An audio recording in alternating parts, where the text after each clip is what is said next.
to that breaking news this morning. Just hours after he made a public appearance for the Easter holiday, the Vatican is announcing the death of Pope Francis. The news is coming as a shock for so many.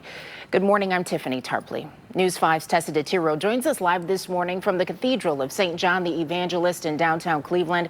And Tessa, this is certainly a sad day for Catholics around the world and right here in Northeast Ohio.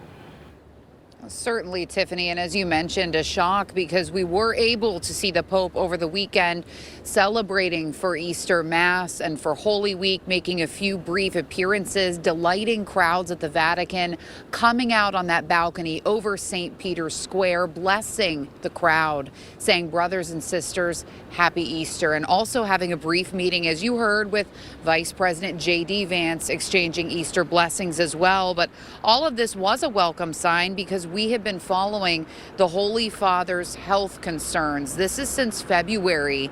The 88-year-old was hospitalized then in critical condition with bronchitis. It had turned into double pneumonia at that time. And Pope Francis at that time was showing some signs of early kidney failure. He was hospitalized for more than a month, but he was able to recover and, as we said, make those appearances. In Northeast Ohio, there are more than 600,000 Catholics. And in February, we spoke with some of them who were praying for the Pope's health at that time.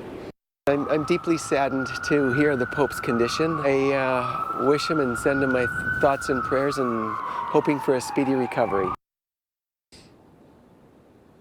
So we just spoke with one of the fathers here outside St. John the Evangelist. He confirms that the Bishop Woost will celebrate Mass at noon today.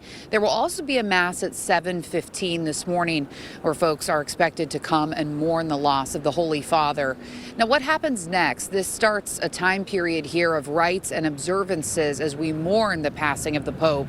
9 days of mourning, the Pope's funeral usually coming within 4 to 6 days of his passing. And then begins the conclave, which is that secret meeting of cardinals under the age of 80 who come to the Sistine Chapel and they vote on the next pope. This can take days. This is usually done about 15 to 20 days after the passing of the pope. And when they choose one, that next pope comes out onto that same balcony where we just saw Pope Francis and gives a blessing to the crowd there. So we'll be following this morning as folks gather to mourn the loss of Pope Francis here in just about an hour at St. John the Evangelist. Tiffany. Yeah, I think for Catholics and non-Catholics alike, right? And so many historic moments with this Pope.